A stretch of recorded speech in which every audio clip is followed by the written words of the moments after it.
ओम शांति। आज प्यारे मीठे भगवान की मीठे मुरली मंथन की डेट है 18/7/2021 और आज की वाणी है अव्यक्त वाणी। जो परमात्मा मधुबन में आकर अपनी वाणी चलाते हैं, अपने बच्चों से मिलते हैं। उसकी रिवाइज डेट है 16/2/88। मतलब 16 फरवरी 88 को भगवान जो आए थे ना, तो वो वाणी की रिवाइज हो रही है। क्योंकि देखो, स्कूल में भी जब इम्तहान का नज़दीक दिन आता है तो टीचर क्या बोलते हैं, 1-2 महीना पहले से ही ना सारा कोर्स कंप्लीट होता है। फिर टीचर कहते हैं कि बच्चे घर पे रहकर पढ़ाई पढ़ो। अब स्कूल आने की भी दरकार नहीं है, टीचर से मिलने की भी दरकार नहीं है ना। तो वही बात है, भगवान ने सब सारा कोर्स पढ़ा दिया है। प्रकृति के पेपर, आत्माओं के पेपर, अपने विकारों का पेपर, परिस्थिति का पेपर, कितने तरह के पेपर जो हमारे आएंगे ना, जिसमें हमें पास होना है, उसकी सारी बाबा ने सारा चीज कोर्स बता दिया है। अब हमें सिर्फ रिवाइज करना है। तो ये मुरली रिवीजन वाली मुरलियाँ चल रही है। चलिए, बाबा ने जो हमें टाइटल दिया है वह है सदा उत्साह में रहकर उत्सव मनाओ।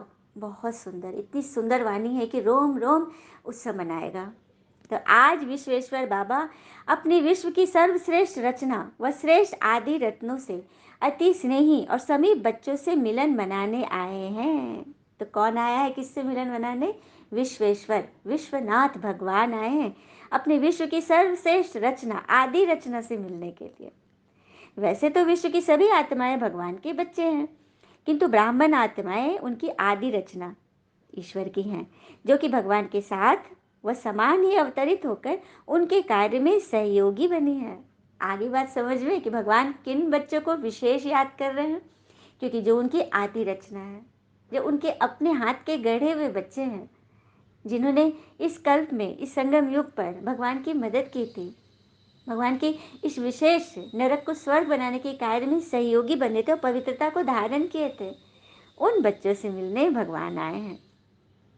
इसीलिए बाबा कहते हैं कि यह मेरा और बच्चों दोनों का अवतरण जन्मदिन है। अवतरण दिन अर्थात शिवरात्रि, शिव जयंती जो हम बच्चे मनाते हैं ना भक्ति में, उसको बाबा क्योंकि शिव जयंती के दिन ही परमात्मा शिव ने लेखराज दादा के तन में प्रवेश किया था। उसी दिन से ये गीता ज्ञान चल रहा है, ये मुरली चल रही है। तो उस दिन है, हाँ, तो उस दिन का विशेष याद, क्योंकि 16 फरवरी 88 को शिवरात्रि होगा। तो उस दिन बाबा आए थे। तो बाबा बता रहे हैं कि आज के दिन बच्चा और पिता दोनों का अवतरण दिन है, दोनों को मना रहे हैं बाबा। और हमारे अलौकिक ब्राह्मण जन्म की स्नेह की सुनहरी पुष्पों की वर्षा सहित भगवान हमें बधाइयाँ दे रहे हैं। देखा, जन्मदिन मनाते हैं तो क्या करते हैं? पुष्प भेंट करते, गुलदस्ता देते हैं, हाँ, केक कटता है, मिठाइयाँ बंटती है। तो भगवान हमारे जन्मदिन पर स्नेह भरी पुष्पों की वर्षा में क्या दे रहे हैं हमें? विशेष मुबारकबाद दे रहे हैं, जो कि ईश्वर के दिल की है, मुख व दिमाग की नहीं। दिल की वर्षा कर रहे हैं भगवान, हमें दिल के स्नेह के पुष्पों की वर्षा कर रहे हैं भगवान, हमें गिफ्ट में दे रहे हैं। आज के दिन भक्त आत्माएं भी भगवान के बिंदु रूप की विशेष स्मृति शिवलिंग के रूप में पूजा करते हैं। शिवलिंग की पूजा करते हैं ना, हम सब करते हैं ना भक्ति में। तो शिवलिंग वही तो है, ज्योति का ही तो रूप है। नीचे जो है वो कर्वनुमा वो दीपक है और ऊपर बाती ज्योति। और उसमें बीच में एक बिंदु लगाते हैं ना, 3 रेखाएं, आदि मध्य अंत और बीच में बिंदी, वो बिंदी ही शिव है। तो उस बिंदु रूप की सभी पूजा करते हैं ना। तो बिंदु जितना ही सूक्ष्म है उतना ही शक्तिशाली है। इसीलिए ही बिंदु पिता को शक्तियों, गुणों व ज्ञान का सिंधु कहा जाता है। भगवान ज्ञान के सिंधु हैं, जो हमें आनंद में रहना सिखाते हैं।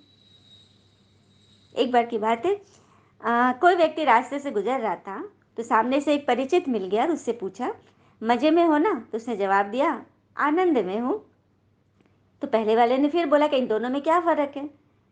तो उसने बताया कि मज़े में रहने के लिए पैसे चाहिए और आनंद में रहने के लिए मन की खुशी, परिवार की खुशी और मित्रता की खुशी, मित्रता चाहिए। कितनी बड़ी बात बोली ना उसने। तो हम सब क्या है, मज़े में है कि आनंद में है? आनंदम परमम सुखम।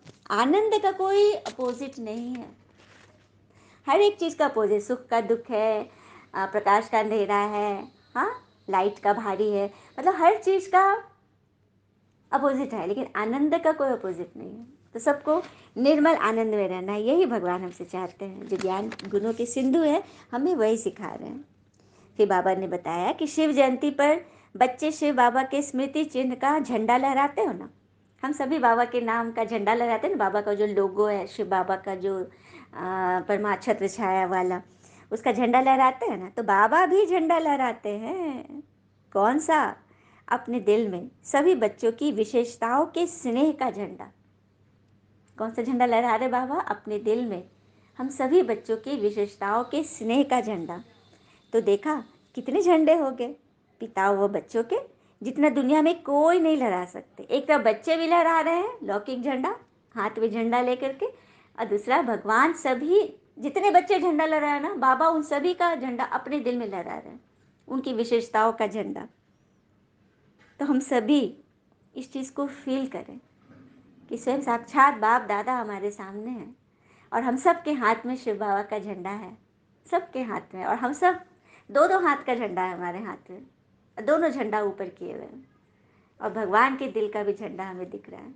भगवान के दिल में हम सभी दिख रहे हैं, हम सभी बच्चे उनके दिल में दिख रहे हैं। यही है ईश्वर के प्रति निष्ठा, जो ईश्वर ने हमें इतना कुछ दिया है, इतना कुछ भरा है। तो हमें उनका कितना मान रखना चाहिए ना। फिर बाबा ने बोला, जब झंडा लहराते हो तो उस समय लौकिक फूलों की वर्षा होती है। कोई भी झंडा लहराते, जैसे कि 15 अगस्त में, या और भी कुछ फंक्शन होता है, कोई रामनवमी है, किसी भी चीज़ में जो झंडा लहराते हैं तो उसके अंदर फूल बंधे होते हैं, है ना। और ऐसा रस्सी से वो बंधा होता है कि रस्सी जैसे ही खींचेंगे वो खुल जाता है, और पूरे पुष्पों की बारिश होती है। तो ये बाबा कह रहे जब तुम झंडा लहराते हो तो उसमें फूलों की बारिश होती है ना। तो भगवान भी जब दिल में अपना झंडा लहराए तो वहाँ भी तो फूलों की वर्षा होगी ही होगी, क्योंकि झंडा वहाँ भी लहरा। तो वहाँ कौन सा झंडा लहराते? बाबा हमें वरदानों का पुष्प लुटाते हैं हम पे। अविनाशी भव, अमर भव, अचल अडोल भव, इन वरदानों की बाबा वर्षा करते हैं। देखा ऐसे पुष्प की बारिश कहीं जीवन में कभी हमने सुना? कहीं शास्त्र आदि में कहीं भी लिखा पढ़ा सुना कि भगवान वरदानों के फूलों की बारिश करते हैं? यह वरदान ही भगवान के अविनाशी अलौकिक पुष्प हैं। देखो कि जो लौकिक पुष्प है वो तो एक दिन, उसकी लाइफ कितनी होती है? एक दिन की होती है। एक दिन वो खिला, शाम से ही मुरझाने लगता है ना। लेकिन भगवान जो हमें अलौकिक पुष्प, वरदान का जो बाबा पुष्प लुटा रहे हैं, वो उससे हमारा पूरा जीवन महकता रहेगा, हमारे से रूहानी खुशबू आएगी। फिर बाबा ने बोले कि इस अवतरण दिवस पर मुझे आप बच्चों से ज़्यादा खुशी है। खुशी में भी खुशी है, क्योंकि कितने समय से अपने समीप स्नेही बच्चों से अलग परम धाम में रहते, चाहे परम धाम में और भी आत्माएं रहती हैं, लेकिन जो पहली रचना है उससे मिलने की खुशी कितनी अधिक है। कितनी सुंदर बात बाबा बोला ना, कि बाबा को भी बच्चों से मिलने की बहुत खुशी है। बच्चे भी कहते हैं कि हम बाबा से मिले, बाबा भी कहते हैं कि हम बच्चे से बाबा से मिले। कितनी बड़ी बात है ना। सब कितना खुश है। हाँ, बच्चे कहते हैं हमें पिता मिला, और क्या चाहिए। फिर बाबा आज के दिन विशेष स्लोगन दे रहे हैं कि सदा याद रखना कि ब्राह्मण जीवन की हर घड़ी उत्सव की घड़ी है। तो अपने इस ब्राह्मण जीवन अर्थात सदा उत्सव मनाना, सदा उत्साह में रहना, और सदा हर कर्म में आत्मा को उत्साह दिलाना। तो समझा? चलिए याद करते हैं हम। 3 पॉइंट है। पहला, उत्सव मनाना, उत्साह में रहना व उत्साह दिलाना। खुद भी रहना, फील भी, क्रिएट भी करना, और औरों को दिलाना भी। यह बाबा चाहते हैं हमसे। तो सबको याद हो गया ना। हाँ, जहाँ उत्साह होता है वहाँ कभी भी किसी प्रकार का विघन उत्साह वाली आत्मा को उत्साह से हटा नहीं सकता। जैसे अल्पकाल के उत्साह में सब बातें भूल जाती है ना। लौकिक में भी यदि कोई शादी फंक्शन आ गया, बहुत टेंशन है घर में, लेकिन सब मिल जाता है, उस समय सब भूल जाते हैं। हाँ, फिर फंक्शन खत्म, फिर सब अपने अपने कोठरी में घुस जाते हैं, मन की कोठरी में गांठ बांध के। लेकिन जिस वक्त लोग आते हैं, फंक्शन रहता है, दिखावे के लिए भी सब एक जगह से जुड़ जाते हैं। तो वो कह रहे बताए अल्पकाल के लिए लौकिक में भी तुम करते हो ना, उमंग उत्साह का दिन होता है तो उस दिन सब बीती बातें भूल जाते हो। हाँ, तो ब्राह्मण जीवन के लिए तुम्हारा हर घड़ी उत्सव है। अब देखो, बाबा ने पॉइंट पकड़ा। वो लोग तो साल में 1-2 दिन उत्सव मनाते हैं। तो बाबा ने क्यों बोला कि वो लोग भी भूल जाते हैं ना सब बातें, लेकिन तुम्हारा तो हर घड़ी उत्सव है, तुम्हें हर दिन भूल जाना है ना। मतलब हमें तो याद ही नहीं रखना है कि हमारे साथ क्या हुआ। फालतू बातें सब पेटी में बंद, दरिया में बहा दो और चाबी भुला दो, है ना बड़ी बात। तो हर दिन हमारा उत्सव है, हर दिन उत्साह है। कोई भी हद के उत्सव में नहीं जाना, बेहद का उत्सव मनाना, नाचना गाना खेल देखना खाना मजा करना, उत्सव में यही करते हो ना। तो अपने जीवन को हर दिन जब सोचेंगे उत्सव है, तो हर दिन खुशी में नाच रहे हैं, गा रहे हैं, खेल रहे हैं, शुद्ध भोजन खा रहे हैं। तो ब्राह्मण जीवन के उत्सव में सारा दिन ऐसे ही रहना है, सेवा भी करना है तो खेल समझकर, बोझ नहीं समझना। हम्म। आजकल की दुनिया में कोई अज्ञानी आत्मा दिमाग से काम करेगी तो फंस जाती है, क्योंकि दिमाग तो फिर फंसा ही देगा किसी न किसी बात में। तो उन सबको समझना है कि नहीं उत्सव है, हटाओ हटाओ हटा दो। फिर अगले दिन फिर उत्सव आ गया, अगले दिन फिर उत्सव आ गया, तो हर दिन खुशी, खुशी की शक्ति बढ़ती जाएगी। इसलिए चाहे कितना भी शरीर का सख्त कार्य हो, प्लान बनाने का दिमाग का कार्य हो, लेकिन उत्साह में थकावट नहीं होती, उत्सव के समय थकावट नहीं होती। एकदम लगता है कि नहीं नहीं, एकदम अच्छा से अच्छा करना है, एकदम बेस्ट देना है अपना। होता है ना, सबको अनुभव है ना इसका। तो हर दिन उत्सव है तो हर दिन हमें अपना बेस्ट देना है, बस हो गए, जीवन बन गया हमारा। फिर बाबा बोल रहे ब्राह्मण जीवन में एक तो है सेवा, तो दूसरा क्या होता है, दूसरा माया आती है। माया का सुनकर हंसते हो क्योंकि समझते हो कि माया को हमारे से ज़्यादा प्यार है। आपका प्यार नहीं है, उनका प्यार है। उत्सव में खेल भी देखा जाता है। आजकल सबको ज़्यादा खेल कौन सा पसंद आता है, मिक्की माउस का खेल। बाबा इसको क्लियर कर रहे हैं कि कार्टून में बच्चे देख, छोटे बच्चे, बाबा तो मैं छोटे बच्चे मानते हैं ना, तो छोटे बच्चे कौन सा कार्टून देखते ज़्यादा, मिक्की माउस का। उसमें क्या होता है, हाँ, मिक्की माउस में एक दौड़ रहा है एक भाग रहा है, खेल हो रहा है, हंसी हो रही है, हंसते हो ना देख करके। तो यही समझो, जैसे माया आती है तो समझो कि बस माउस आ गई, अब उससे मुझे कैसे बचना है, कूद फान भाग, लेकिन हंसना है और हंसाना है, कभी भी फंसना नहीं कि माया आ गई। हाँ, तो फिर क्या करेगी, माया भाग जाएगी। बस उसको बचाने के लिए खेल समझ कर चलो। अगर माया की कोई भी परिस्थिति को दुश्मन समझ देखते हो तो घबरा जाते हो। जहाँ उस पर शक आ गया, व्यर्थ आ गया, दुश्मन समझ लिए, तब तो फिर माया एकदम पछाड़ खिला देगी, थका देगी। तो उससे बचना है ना। हुँ? जैसे कभी कभी मिक्की माउस के खेल में कभी बंदर आ जाता है, कभी बिल्ली आए, कभी कुत्ता, कभी चूहा आता है, लेकिन आप घबराते हो क्या, टीवी में देखते हो, कार्टून में तो घबराते हो नहीं ना, क्योंकि आप साक्षी हो, आप समझो तो खेल चल रहा है। उसी तरह से माया किसी न किसी विचार, कोई कुत्ता का, कोई बिल्ली, कोई बंदर, जैसे बंदर का काम क्या होता है, नोचना, चींची करना, तकलीफ देना, बाइट मार देना, कुत्ता का भौं भौं करना मतलब कान फाड़ देना। तो ऐसे लोग, ऐसे बातें हर तरह से होंगी। तो मत घबराओ, सोचो कि खेल चल रहा है, खेल देखने में कोई घबराता नहीं है। मजे से खेल देखो, माया को घबराने दो, तुम मत घबराओ। चाहे शेर के रूप में भी आ जाए, लेकिन घबराना नहीं। यही स्मृति रखो कि ब्राह्मण जीवन में हर घड़ी उत्सव है, उत्साह है। आगे बात समझ में, कैसे रहना है सबको, सभी बोल दो बाबा को कि हमें हर घड़ी उत्सव मनाना है, खुश रहना है। फिर बाबा कह रहे आप जैसा शुद्ध भोजन, याद का भोजन विश्व में किसको भी प्राप्त नहीं है। इस भोजन को कहा जाता है दुख भंजन भोजन। क्यों है दुख भंजन, क्योंकि याद में रहकर भोजन बना रहे हैं, परमात्मा की याद का भोजन है। और जिस घर में पहला कोर घर के मुखिया या घर के बच्चे को खिलाया जाए, उस घर में बरकत होती है। तो यहाँ तो भगवान हमारे मुखिया भी हैं और हमारे बच्चा भी है। बच्चा क्यों मानते हैं, क्योंकि बच्चा, जो भी पिता जो ज़्यादा कमाता है, किसके लिए, बच्चे के लिए। तो हम यहाँ जो पुरुषार्थ कर रहे हैं, कमा रहे हैं ना, वर्षा पा रहे हैं, किसके लिए, बाबा के लिए, क्योंकि बाबा की हमें मदद करनी है, उनको सहयोग देना है इसके विश्व परिवर्तन के कार्य में। तो बन गया ना भगवान हमारे वारिस, तन मन धन सब कुछ तेरा, भक्ति में बोलते आए, तो प्रैक्टिकली वो लेने आए हैं।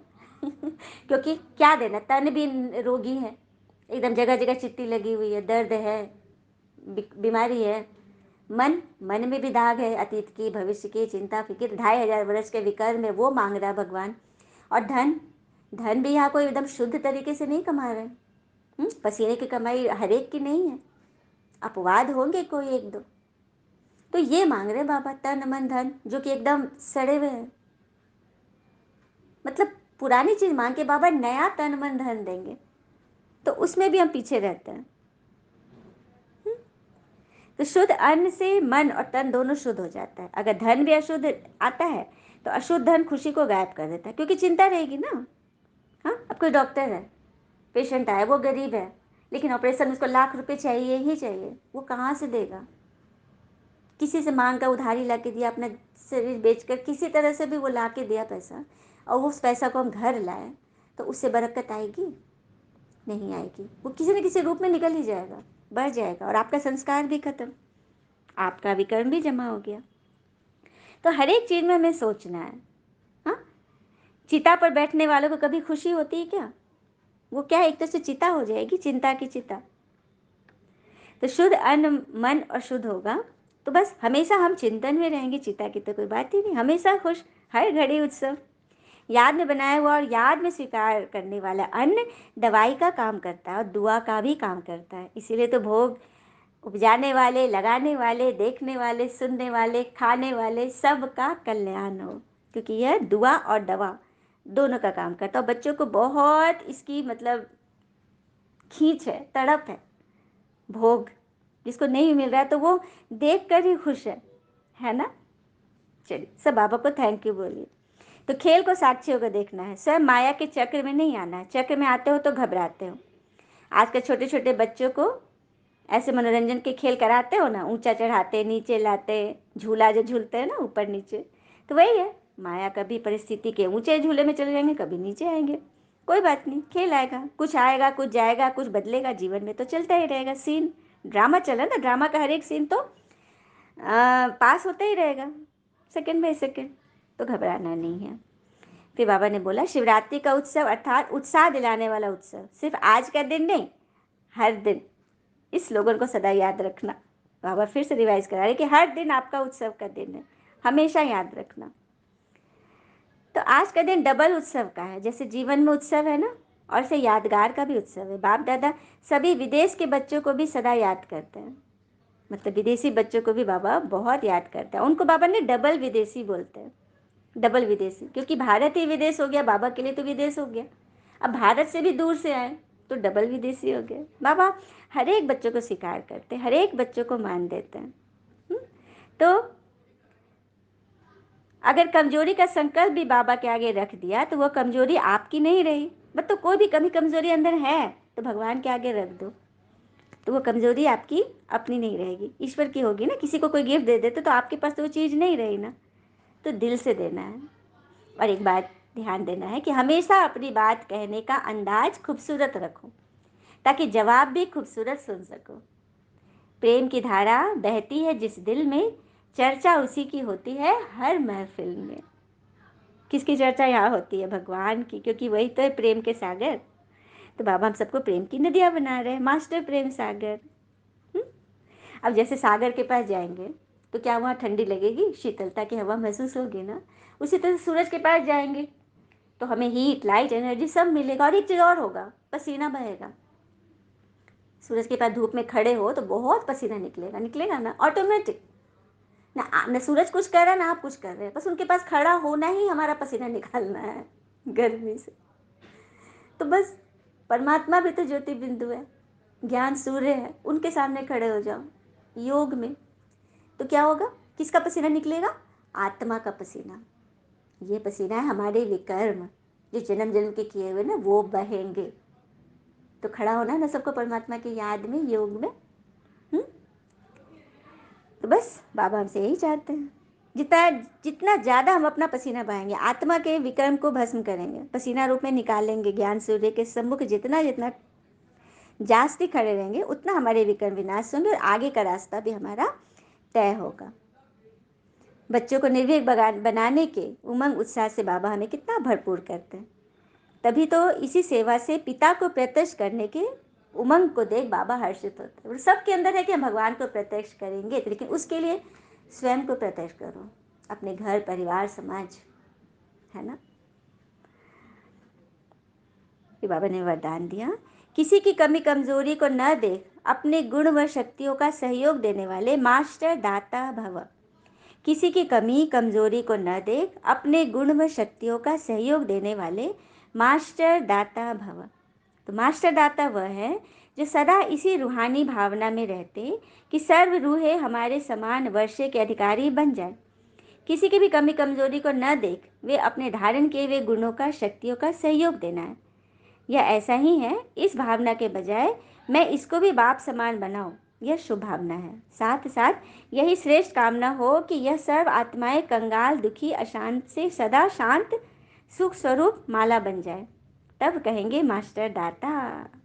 आगे समझ में, मास्टर दाता, भगवान दाता है तो हमें मास्टर दाता बना रहे, तो हमें हर एक के प्रति शुभ भावना शुभ कामना रखना है। ऐसा नहीं कि ये तो ऐसा ही है तो कभी बदलेगा ही नहीं, कोई लेबल नहीं लगाना, बल्कि मैं इसे भी बाप समान बनाऊं, ये शुभ भावना हो। तभी दुखी आसान कमजोर आत्माओं को सबल बनाएंगे, तभी हम माला माल बन जाएंगे। स्लोगन, मनसा वाचा कर्मणा सेवा करने वाले ही निरंतर सेवाधारी हैं, उनके हर श्वास में सेवा समाई हुई है। मनसा वाचा कर्मणा, सेवा करना है मन से वचन से और कर्म से, निरंतर सेवाधारी, हर एक श्वास और श्वास सेवा समाई हो। सभी के प्रति शुभकामना, स्वयं के प्रति कोई भी मन में कोई बात को चिपकाना नहीं है, बातें आएंगी सागर की लहरें की तरह, उसमें बह नहीं जाना है। अब कहते हैं ना, जितना मर्जी संसार के पीछे भाग लीजिए, सबके लिए अंतिम ठिकाना भगवान ही है। तो इससे पहले कि अपनी रही सही ऊर्जा भी नष्ट हो जाए, ऊर्जा के वास्तविक स्रोत से संबंध जोड़ लो, चार्जर से कनेक्ट हो जाओ, पावर हाउस से, अपने आप हमारी आत्मा की बैटरी चार्ज होते रहेगी, और जो खुद चार्ज बैटरी होगा वो दूसरों को भी चार्ज करेगा। अच्छा, ओम शांति। शुक्र मीठे बाबा, वो बाबा के प्यारे प्यारे बच्चे। Thank you Baba. All is well always. ओम शांति।